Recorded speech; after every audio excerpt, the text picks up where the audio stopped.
على المصطفى سيد المرسلين وعلى آله وصحبه أجمعين اللهم صل على سيدنا محمد وآله كما لا نهاية لكمالك وعدد كمالك.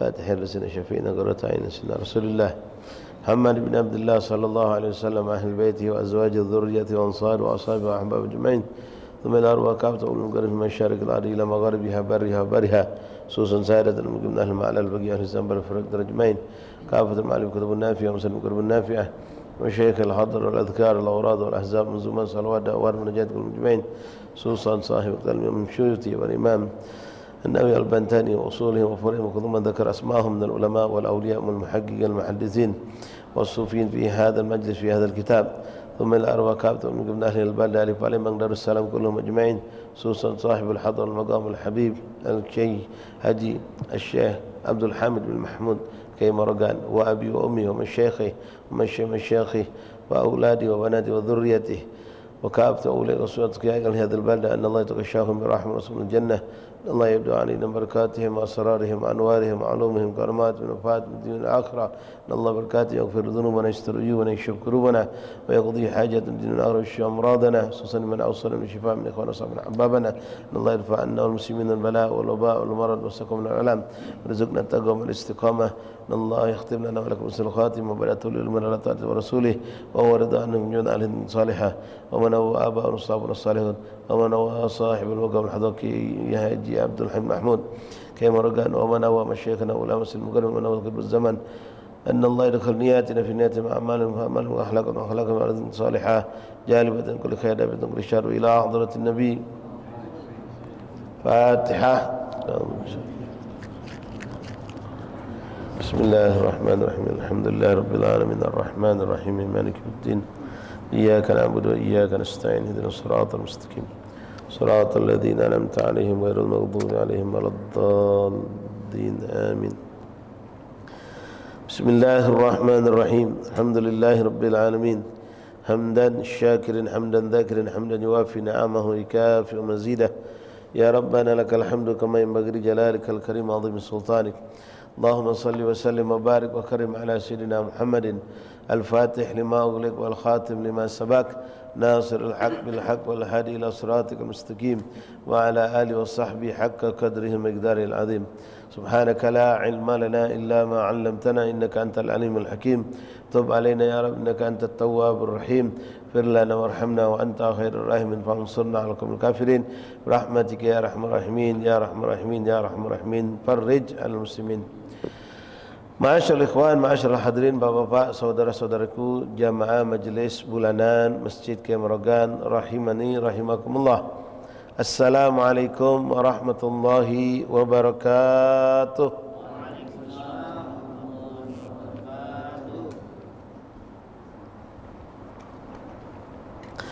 Alhamdulillah, thumma alhamdulillah, thumma alhamdulillah, lakal hamdu syukra ya Rabbana.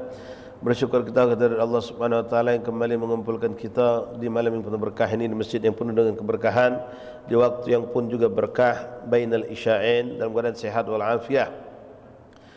Kita dipilih Allah lalu dikumpulkan Allah dan kita pun dimuliakan Allah. Hadirin sekalian, Allah memuliakan kita dengan bermacam-macam sebab, dikarenakan waktu, dikarenakan tempat, dikarenakan dengan apa yang kita lakukan. Kita dimuliakan Allah, dikumpulkan di masjid.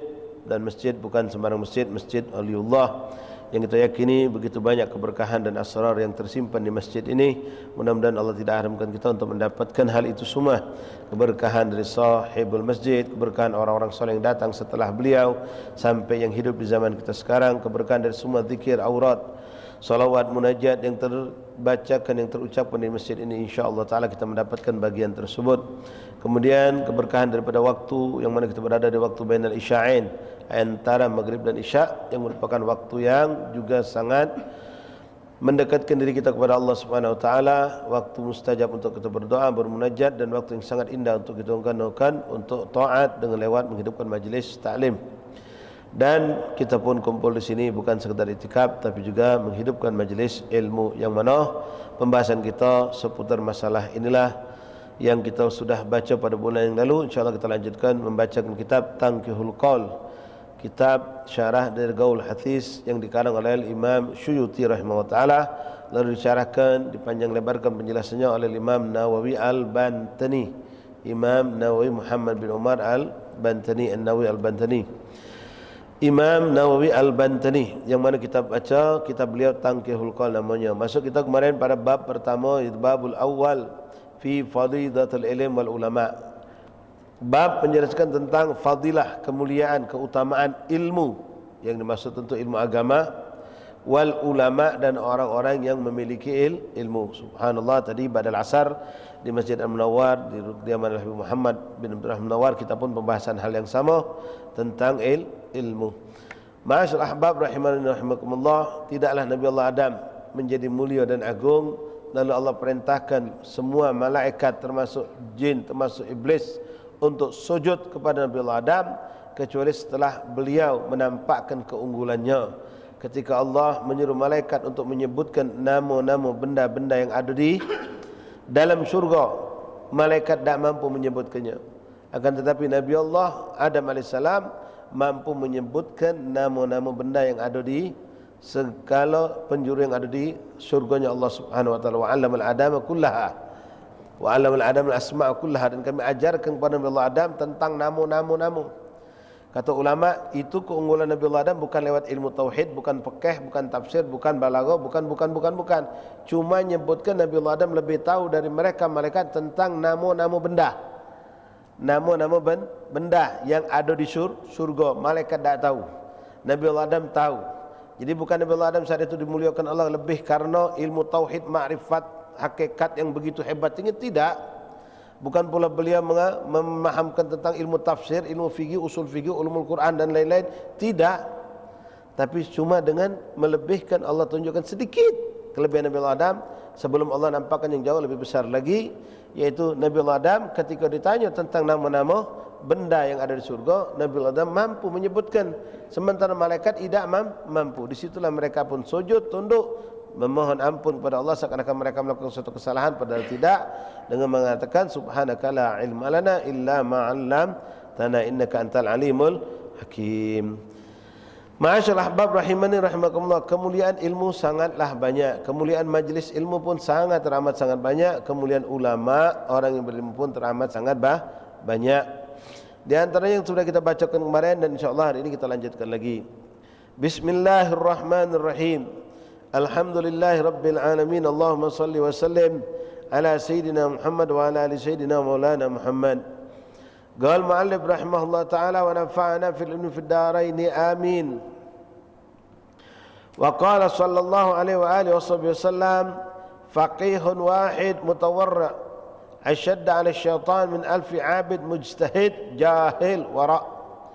Seorang yang berilmu, faqih, orang yang menguasai ilmu, kemudian memiliki sifat wara', bukan cuma ilmu tapi juga dia memiliki ilmu tasawuf. Tidak memiliki seorang wara' itu kecuali karena dia mendalami ilmu tasawuf, berhati-hati, tidak gampang menyentuh suatu yang tak jelas hukumnya. Yang halal, yang haram itu jelas buat dia, yang syubhat ditinggalkan, yang haram ditinggalkan. Bahkan orang-orang seperti itu yang tak jelas mereka takut, Pak. Seperti yang kami gambarkan lewat apa yang diungkapkan oleh Sayyidina Abu Bakar Siddiq radhiyallahu an, bagaimana sifat wara'nya mereka para sahabat. Kami dihadapkan dengan 70 dalam riwayat 40 perkara. Anggaplah makanan, Pak. Dihadapkan kepada kami ada 40 makanan. Yang mana 40 makanan ini anggaplah kalau zaman kita roti, dak bemerek, dak kata tanda sama galo 40 ini. Tapi dikabarkan kepada kami bahwasanya bi anna wahid minha, satu dari 40 ini ada yang haram. Satu dari 40 ini ada yang haram. Berarti banyak yang halalnya 39. Tapi tidak ditandai yang mana yang halal itu, yang mana yang haram itu, yang satu itu ada dikasih tanda. Sehingga kita tidak tahu yang mana ini. Sama kalau. Apa kata mereka para sahabat? Tarakna kullaha wa khaf wa ga'ilal haram. Kami tinggalkan 40 itu, tidak kami ambil gal-galo. Ngapa? Takut tekan yang sikok itu. Takut tersentuh dengan yang satu itu. Waliullah tidak akan pernah mencapai derajat wali kecuali memiliki sifat yang seperti ini. Kalau kita sebaliknya, kalau dikatakan awas ini 40 haram, ada sikok yang halal, tidak ditandai, masih berani kita nak nyoboh. Puji kita siapa tahu dapat yang satu itu. Khaufnya tidak ada sama Allah, tidak ada rasa takut. Yang dikatakan waro itu ikhwan, kalau mereka mampu meninggalkan sesuatu yang memang tidak jelas. Kalau yang jelas-jelas haram bukan dikatakan waro. Itu standar manusia biasa, tahu ini haram ditinggalkan, tahu ini tidak boleh ditinggalkan. Tapi hal yang syabih, tidak jelas halal haramnya. Nabi mengatakan innal halal bayyin wa innal haram bayyin. Yang halal itu jelas, yang haram itu jelas juga kata Nabi. Wa ma bainahuma umur mutasyabihat, tapi hati-hati di antara dua ini ada perkara yang syubhat, yang tidak jelas. Nah, yang tidak jelas ini yang harus kita jauhi. Sampai kita meyakini ini halal atau haram baru kita bersikap. Kalau halal kita ambil, kalau haram kita tinggalkan. Baik. Seorang faqih yang berilmu lalu mutawarri', dia punya sifat wara', seorang asyadda 'ala syaitan, itu lebih berat buat syaitan mengganggunya, menggondanya dibandingkan 1000 abid, 1000 orang ahli ibadah, puasa, zikirnya hebat, ibadahnya hebat, tapi tidak berilmu, tapi tidak punya ilmu. Kita sering menyaksikan orang seperti itu.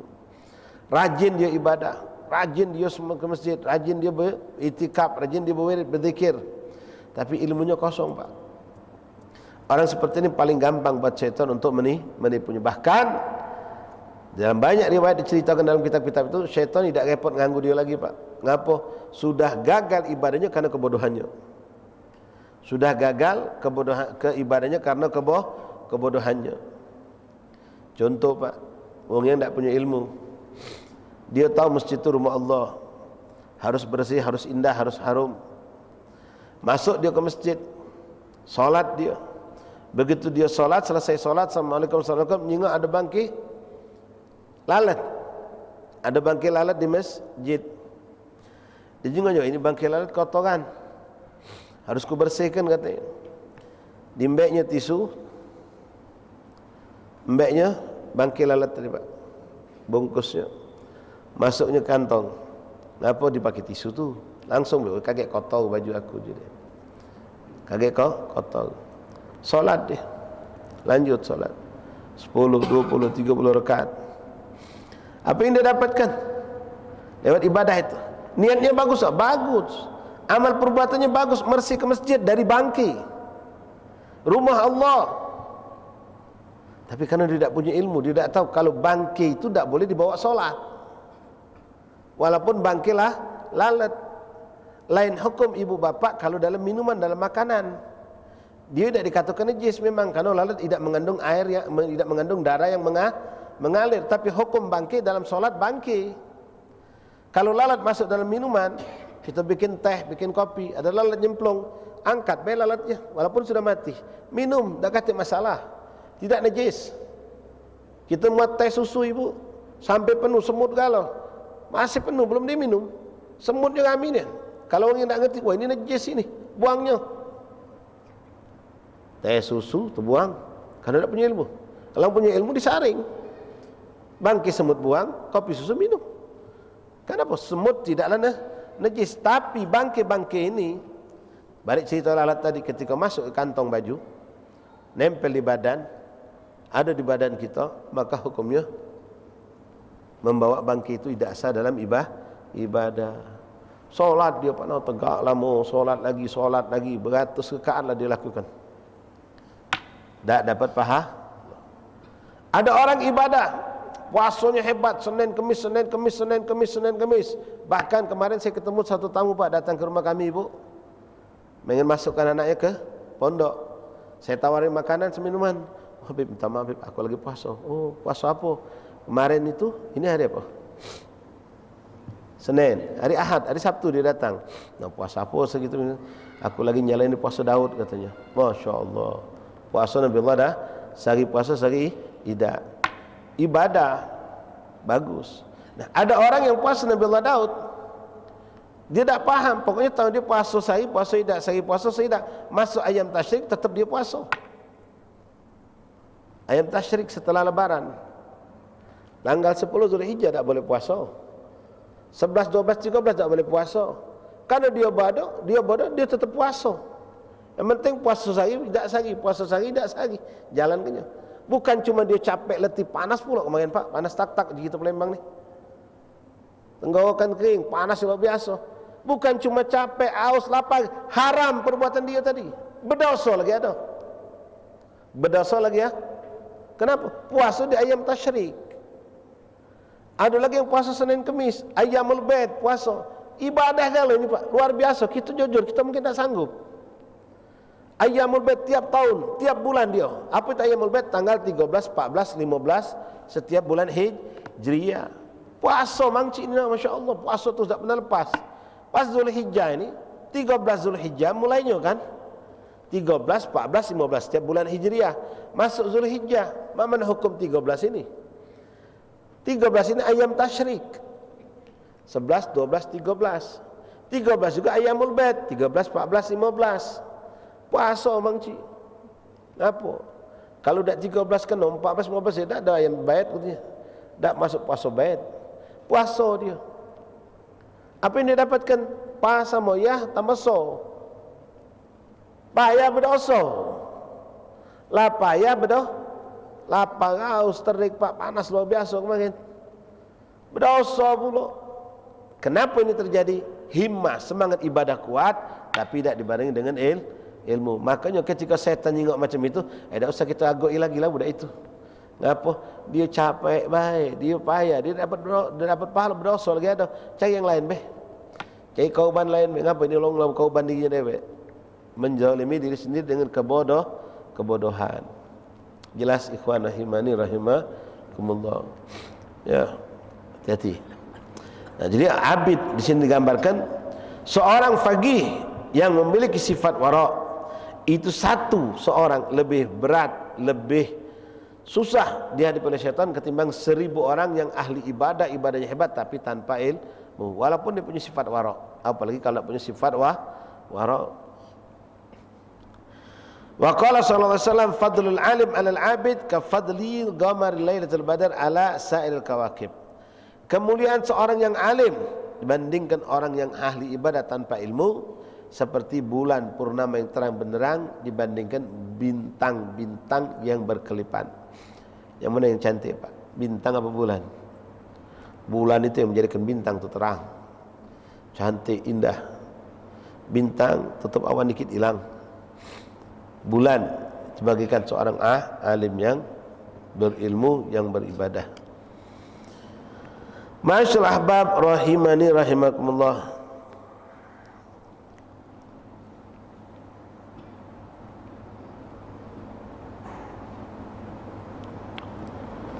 Fadlul alim, kata Imam Nawawi Al-Bantani, ay amil bi'ilmih. Orang yang alim tapi ngamalkan ilmu. Bukan alim tanpa menjalankan ilmu. Kadang-kadang ada orang hobi ngimpun ilmu, belajar terus tapi tak pernah berdakwah. Tak pernah dia ngamalkan untuk dirinya sendiri, apalagi membagikan kepada orang lain. Tapi kalau jika ada uang, ada ustaz, ada kiai yang lain salah, cepat dia diprotes, cepat dia langsung mengkritik. Tapi dia tidak ngamalkan ilmunya. Hati-hati ya. Orang alim yang tidak mengamalkan ilmunya itu lebih duluan akan diadab oleh Allah Subhanahu wa taala sebelum min qablil ubadil wasan. Sebelum ubadil wasan, siapa ubadil wasan itu? Orang penyembah berhala. Wa alimun bi walam man lam ya'mal bi ilmihi mu'adzabun min qablil ubadil wasan. orang yang berilmu tapi tidak diamalkan ilmunya, maka dia akan duluan diadab oleh Allah sebelum orang-orang yang menyembah berhala. Artinya lebih buruk di hadapan Allah. Ilmu punya tapi tidak diamalkan. Tahu itu tidak boleh tapi tetap dijalankan. Tahu itu bagus ditinggalkan. Itu sama dengan orang juga yang cuma nyuruh orang buat baik tapi dia tidak ngamalkan. Masyaallah ahbab rahimani rahimakumullah.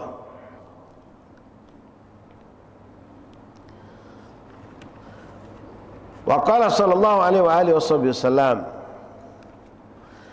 man intaqala liyata'allama ilman ghufira lahu qabla an yahtuwa. Siapa yang berjalan menuju suatu tempat untuk nuntut ilmu, maka Allah akan ampuni dosanya setiap dia melangkah. Sebelum langkah itu tertapak, diampunkan Allah. Melangkah lagi sebelum tertapak, diampun lagi Allah. Tinggal berapa banyak tapak kaki yang kita jalankan dalam menuntut ilmu itu. Wa qala sallallahu alaihi wasallam, akrimul ulama fa innahum indallahi kurama mukramun. Muliakanlah para ulama itu. Kita lihat, saksikan, sampai wafat pun masih dimuliakan, masih diagungkan, disebut sejarahnya, dikenang kehidupannya, dijaga peninggalannya, diamalkan amalannya. Bahkan wa kam minal ulama ikhwan, Allah memuliakan mereka. Kalau kita tawassul menyebut nama mereka, maka Allah akan memberikan hajat-hajat kita. Maka pantas kalau kita yang hina ini memuliakan mereka yang mulia di hadapan Allah. Allah memberikan kemuliaan untuk mereka. Rasul mengatakan, akrimul ulama fa innahum indallahi kurama mukramun. Muliakanlah para ulama itu, karena mereka adalah orang-orang yang dimuliakan oleh Allah.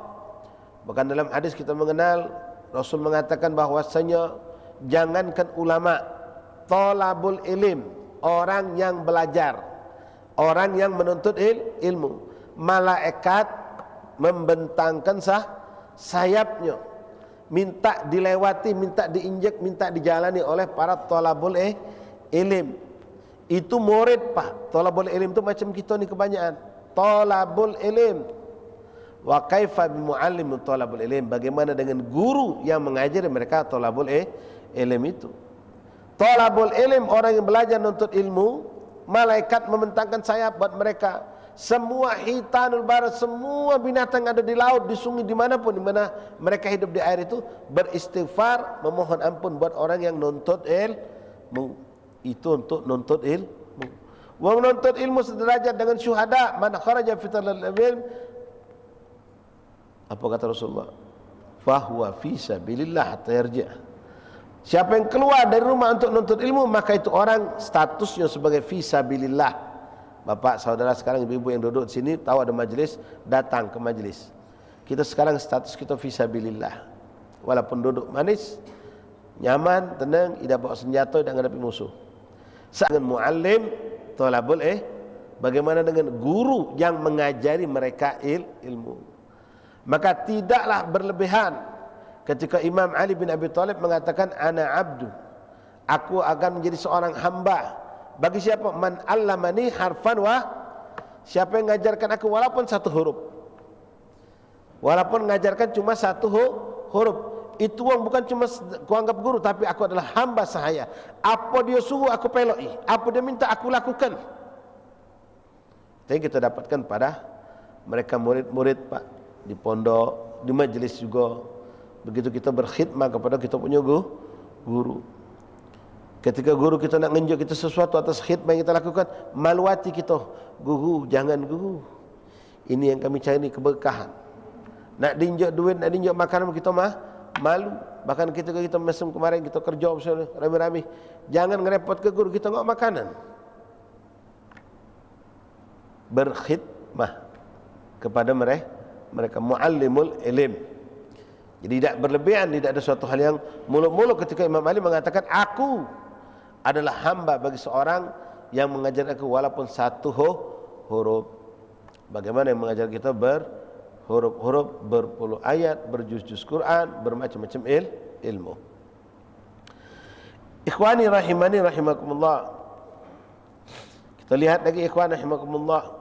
bagaimana Rasulullah SAW mengatakan, man nadhara ila wajhil alim nadratan fafariha biha halakallahu ta'ala min tilka nadrah malakan yastaghfiru lahu ila yaumil qiyamah. Allahu akbar. Ini kemuliaan orang alim. InsyaAllah di Palembang orang-orang yang disifatkan di kitab ini ada. Ya kalau ustaz banyak ikhwan, tapi yang disebut kalau sudah orang alim itu yang mengamalkan ilmu. Alim, bukan cuma balik bawa titel. Sudah mondok di sana sekian tahun, pernah mondok luar negeri sekian tahun, balik bawa titel. Ya boleh jadi dia berilmu, boleh jadi dia cuma dapat titel, ilmu tak punya. Ada orang bertitel tak berilmu banyak pak minari. Bertitel tak berilmu banyak. Orang berilmu tak bertitel juga banyak. Kalau dia bertitel dan berilmu, itu yang kita cinta, kita senang. Berilmu dan bertitel. Berilmu dan bertitel, itu kita muliakan. Tapi yang masalah sekarang banyak orang bertitel tapi tak berilmu.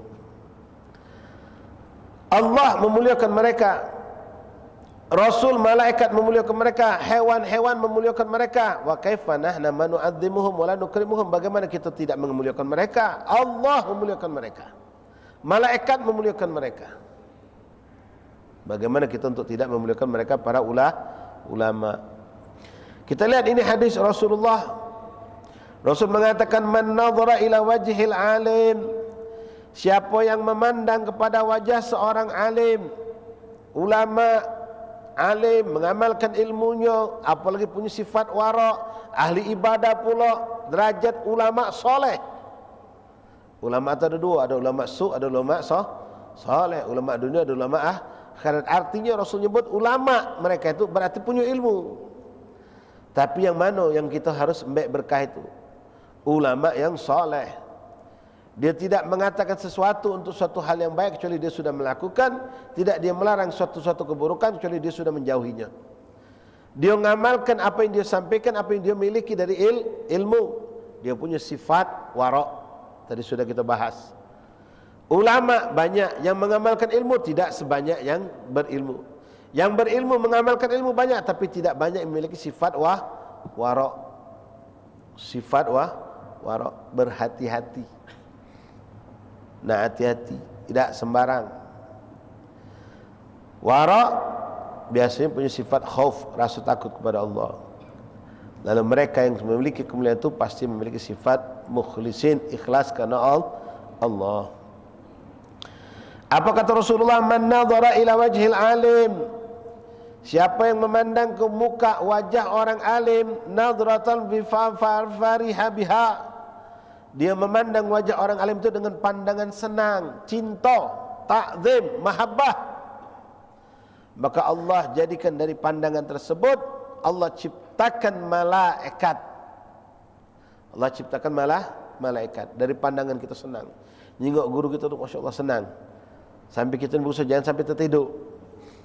Nyingok fotonya kita dah demen, kita cari mana ada foto beliau, di mana ada rekaman video beliau, demen kita lihat. Apalagi yang jelas memandang secara langsung, dengan catatan memandang dengan adanya mahabbah, ada rasa cinta, ada rasa senang memandang wajah orang alim, yang alim soleh, mengamalkan ilmunya.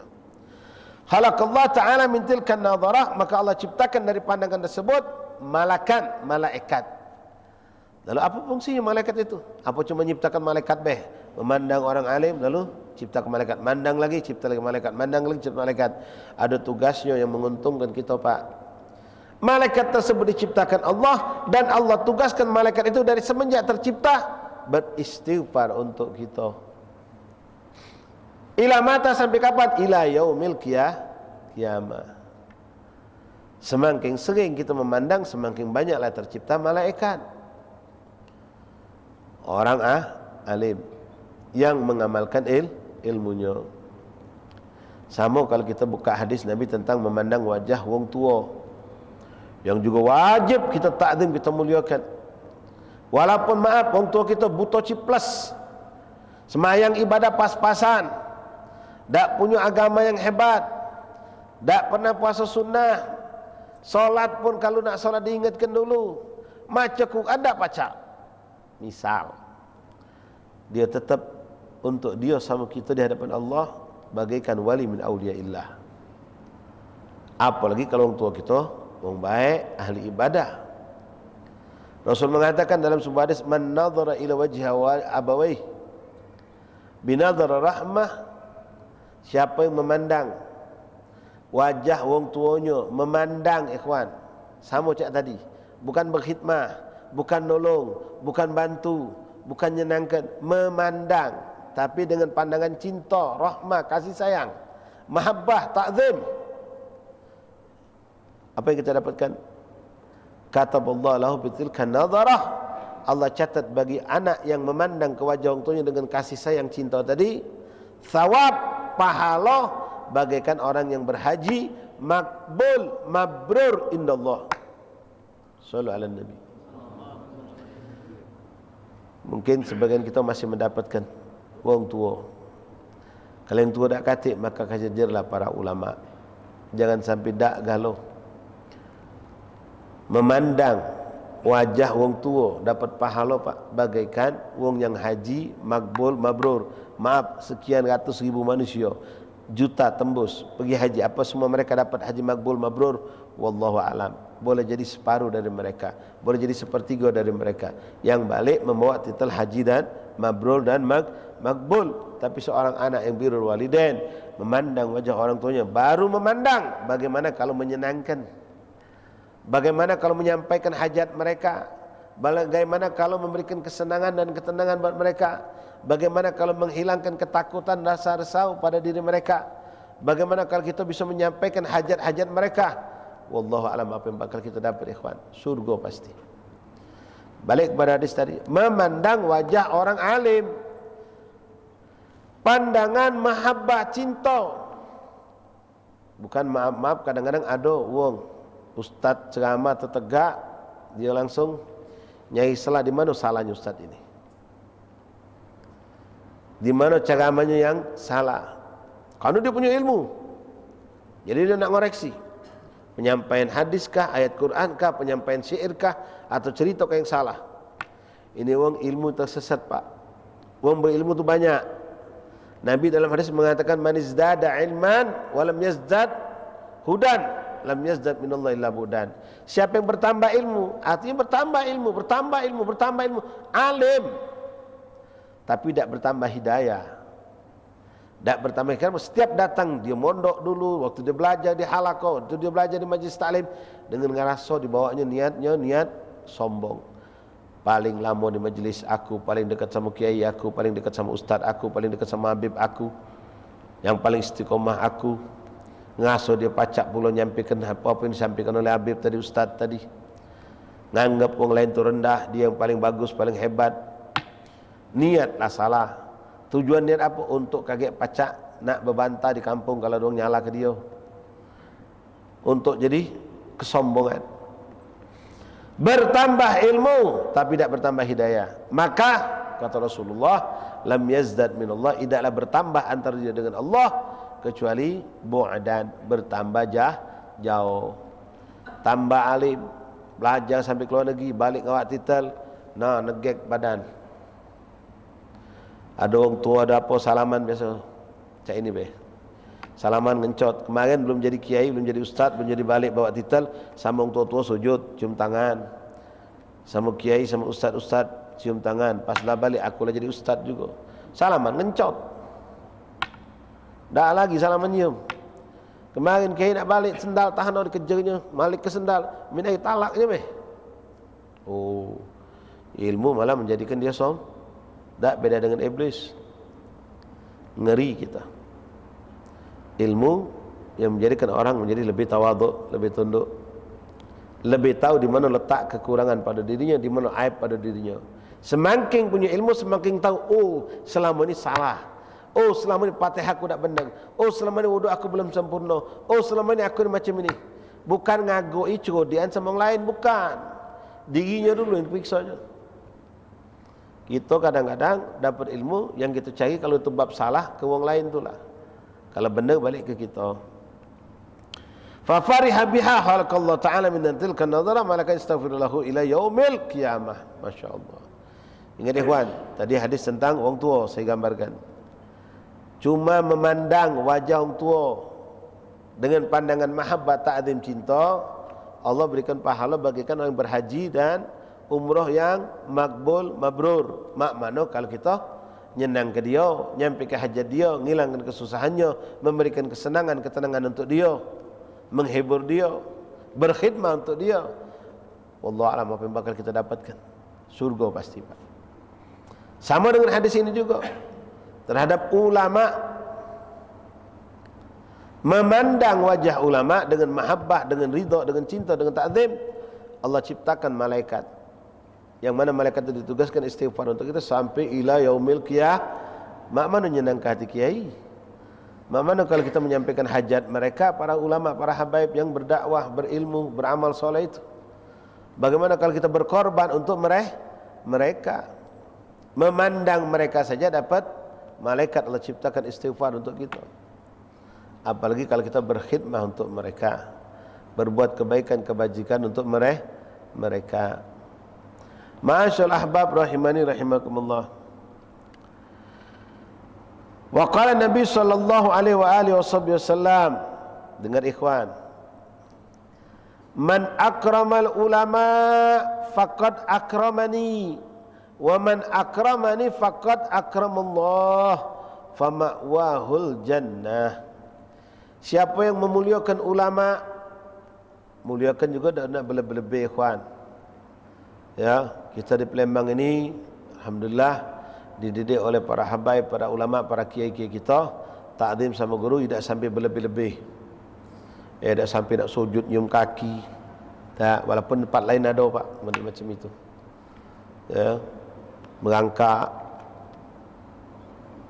Habis kiai mundur badan, tak berani tegak. Kita di Palembang biasa-biasa baik. Ta'zim, salaman, cium tangan, nunduk ke kepala sedikit. Yang penting ta'zim itu di sini. Kita secara zahir casingnya ta'zim, tapi hati kita tidak ada mahabbah. Bahkan pas kiai keluar dibahas, salah kiai tadi nyampe kita di majlis. No. Pas kiai tegak berebut salaman, habis itu digibah. Celaka yang macam itu. Mahabbah, ada cinta. Almar'u ma'aman hab, kata Rasulullah. Kunu aliman atau muta'alliman, jadilah kau orang alim. Tak pacak jadi orang muta'allim, belajar. Tak pacak juga mustami'an, seperti kita sekarang mustami', dengar ceramah, dengar cawisan. Kalau belajar ni ngak buku, ngak pena seperti santri di pondok.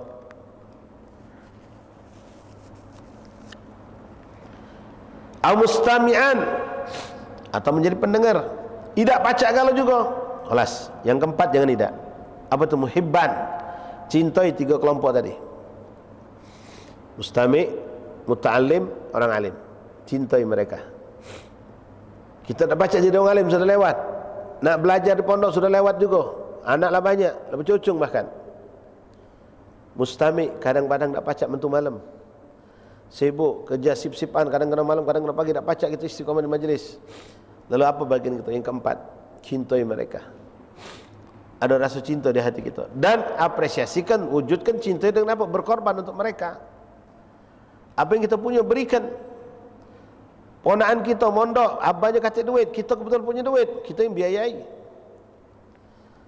Ponaan kita atau tetangga kita punya anak, pengen mondok, pengen belajar, tak punya kemampuan, kita bantu. Ada ustaz buka majlis taklim, ngajar budak-budak kecil tilawatul Quran, qiraah, buka TKTPA. Ustaz ini bantu orang pergi kok ngajar sama dia. Nak minta duit sama yang belajar orang kampung kalau lari. Orang kampung masih punya pemikiran madai ngajar ngaji makin bayaran. Sebenarnya ikhlas baik. Ustaz tu butuh makan juga, punya anak bini juga. Bila ada bayar cuma 10.000 sebulan, 10.000. Ngodai ngajar belajar ngaji makin bayaran 10.000. Bila masuk kursus les komputer bahasa Inggeris segala macam, tengah 2 sebulan lewat baik katik ngutuk. Jinak dusunya ikhlas lillahi ta'ala baik.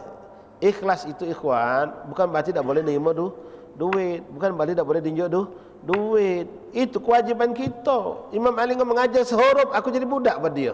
Lah berapa huruf diajarkan oleh guru TK Quran itu buat anak kita? Sampai pacak macam Quran, sampai lancang macam Quran, hafal ayat Quran, hafal hadis-hadis, hafal bermacam doa.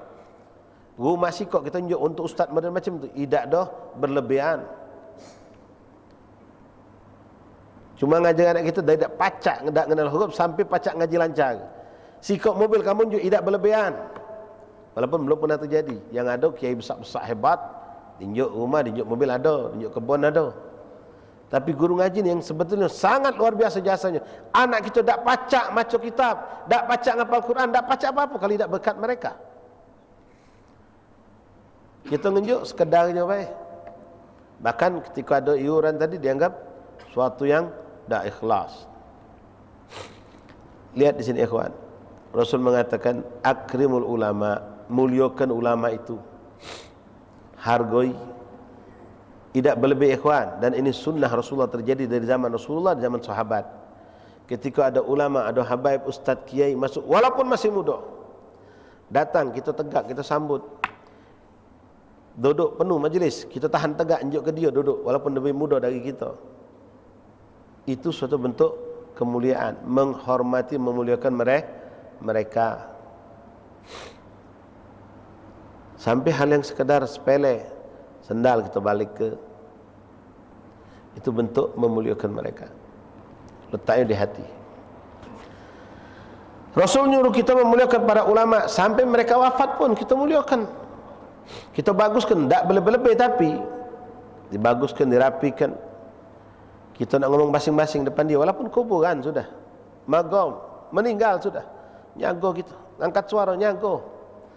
Kita anggap seakan-akan mereka masih hidup di hadapan kita.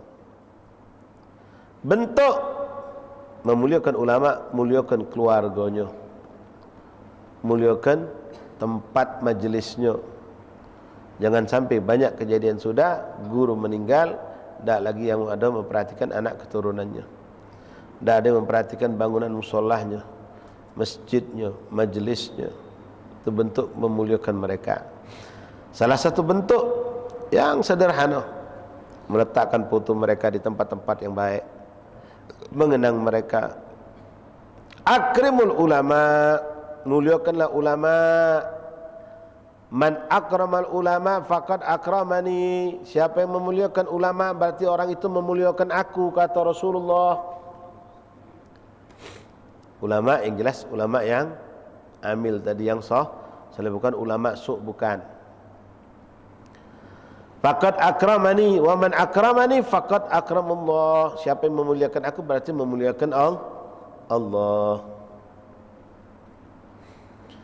Fama'wahul jannah, maka tempat kembalinya pasti surga. Tempat kembalinya adalah surga. Memuliakan ulama. Di Palembang Masya Allah, ini tak lama lagi kita bahkan mengadakan acara haul. Ya, minggu ini haul, Sabtu Ahad haul Habib Ahmad bin Hasan Al-Habsi, besok sorenya haul Habib Ali bin Salim Madahid, besok minggu depan lagi haul Ustaz Umar bin Ahmad Syahab, minggu depannya lagi haul Ustaz Kiai Haji Nawawi dan Denci. Lagi depan lagi ada hall lagi. Kita kemarin baru sebulan lepas hall Ustaz Ali Umar Tayyib. Bulan Rajab hall Sahibul Masjid. Hall bentuk memuliakan mereka di antaranya dengan mengadakan hall tadi. Bukan untuk bangga-bangga anak-anak keturunan, bukan. Untuk kita ini berterima kasih diadakan hall oleh mereka, anak keturunan atau murid-muridnya, biar kita ingat sama jasa mereka, sehingga kita bisa mentakzim, memuliakan mereka. Nama ulama, nama aulia, putu ulama, putu aulia, jangan sembarangkan ikhwan. Itu kadang-kadang buat undangan acara hall, penceramah kiainya yang hall itu kita tampangkan di undangan itu.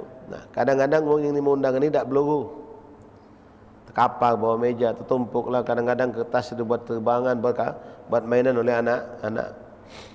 Buat banner sebesar itu acara hall, kiainya kita tampangkan, tokoh wali yang kita hallkan kita tampangkan juga. Habis selesai banner tadi, jadikan tapak meja, bagung, nutup panas. Itu yang banyak terjadi. Bahkan kami pernah lagi duduk, di panggung. Waktu itu jamaah kami acara bertambah kami hanya panitia tadi nyarilah tikar habis, nyarilah ketemu dia punya simpanan banner lama, banner waktu sekian tahun yang lalu waktu ngadakan acara hall juga. Pas dia buka, panitia tadi kena bercepat dak nyengok banner tu ada gambar apa. Kebetulan yang bawah ni ada gambar pucuk yang putih, kan tentu yang putih tu yang jadikan alas tadi. Jadi taruh yang macam ini. Pas dia mulak-malik tu kami tengok, ya Allah, foto Habib Fulan, Kiai Fulan ada galau.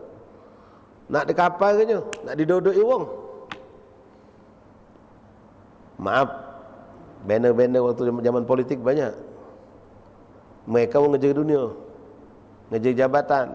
Kalau kamu perlakukan macam itu, ajudannya ngamuk sama kamu. Walaupun bapak tu tak menang pilkada kemarin. Oi, jangan kamu basing ke foto bapak ini, apalagi lah jadi. Perkara ke orang pacak kita. Iya, dianggap kita menghina pejabat. Yang jadi, yang tak jadi mungkin tak pula lah yang jadi no. Angkai orang gitu. Nah ini itu cuma maaf wali kota bang kali. Ini wali Allah. Jadi nak hati-hati. Banner-banner itu jangan dibasing ke. Jadikan atap rumah, jadikan kandang, jadikan apa ke. Maka sebagian ustaz kira, guru kira kadang-kadang tak mau dibuat gambar mereka dipambangkan. Memang kita tak nyala ke, ada gambar tu menarik. Orang tak tahu jadi tahu pasti no, ada foto Habib Fulan, Kiai Fulan. Ada cara apa? Kalau cuma nama baik kadang lewat baik kita. Nah, cuma yang muat ini nih nak perhatian, bentuk ta'zim mahabbah kita. Kalau sudah selesai, kita ringkas. Kita kumpulkan, kita bentuk yang rapi simpannya. Jangan digunakan lagi kecuali untuk sesuatu yang manfaat dan tidak menghinakan foto-foto mereka. Kadang kita bangga pun ikhwan, kejadian di Palembang ini ada acara hall besar, pemerintahan ada banyak, wartawan berjibun, Sumek, Sriwijaya segala macam mutu galau. Besok mentu berita tadi, foto ulama kita yang di hall itu ada di situ, di koran tadi, foto pejabat-pejabat kiai yang ada itu ada galau. Koran ini ikhwan, sehari ini baca, besok jadi bungkus bawang, bungkus cabai. Foto kiai kita, foto Habib kita, foto Sahibul Hal. Kita bangga, oh masuk koran acara kita kemarin tu. Sumek ada, Sriwijaya ada, apa lagi ada. Oi, habis koran tu, jadi kau bungkus, terbuang. Bahkan ini kami dapatkan kejadian juga nih, balik haji. Ada majalah nasional, ada foto Ka'bah tulisan labbaik Allahumma labbaik, labbaik la syarika lak labbaik di muka depan koran itu. Dia tak mikir kalau itu sesuatu yang berbahaya, menghina itu bisa. Dia ngambil momen yang tepat, wong balik haji, wong pergi haji. Gambar itu pembahasan panjang selembar penuh tentang masalah haji. Gambar Ka'bah tulisan labbaik Allahumma labbaik. Wallahi wan, kami dapatkan waktu itu sampai kepada kami, wong ngenjuk sarung, ngenjuk apa, jadi bungkusnya itu. Tanya enggak, no je gitu. Jadi bungkus. Nah itu salah satu bentuk ta'zim juga. Ta'zim kepada ulama. Ya, di antaranya menjaga, memelihara makom-makom mereka, menziarahi mereka dengan cara yang baik, yang benar. Termasuk nih peninggalan mereka yang seperti kami sampaikan tadi, masjidnya, musallahnya, majelisnya juga kita perhatikan, kita jaga. Sebagaimana waktu mereka hidup kita jaga, setelah mereka wafat pun kita jaga. Maka ingat ikhwan, mereka para awliya Allah, terutama para ulama saleh, itu kehidupan alam barzah mereka nyata, dan mereka mengetahui siapa yang terus berbuat baik, siapa terus yang berbuat kebajikan, siapa yang istiqamah, siapa yang setia dengan ajarannya, dan siapa yang telah lari bahkan yang berkhianat kepadanya. Mereka tahu, tak perlu minta penilaian manusia, yakin Allah wa Rasul tahu, dan mereka para awliya Allah juga tahu. Wallahu a'lam bissawab. Insyaallah kita lanjut pada pertemuan yang akan datang, pada bulan yang akan datang insyaallah taala. Masya-Allah, di sini dikatakan dalam hadis lain, Rasulullah SAW, nom alim afdal min ibadah al-jahil. Tiduknya wong alim itu lebih afdal daripada ibadahnya wong bodoh. Tiduknya wong alim lebih afdal, bukan sama. Lebih afdal daripada ibadahnya orang yang bodoh. Wallahu a'lam. Fadhal adzan isya. Man muadzin. Ikhwan barangkali ada nak berwuduk jaturi.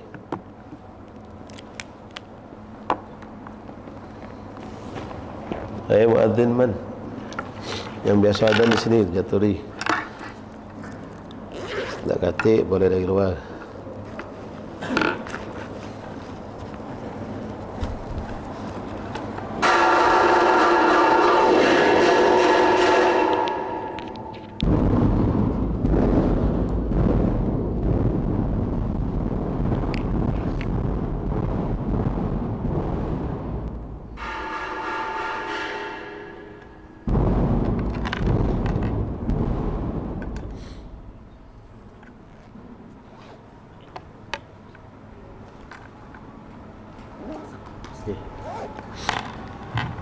إن الله وملائكته يصلون على النبي يا أيها الذين آمنوا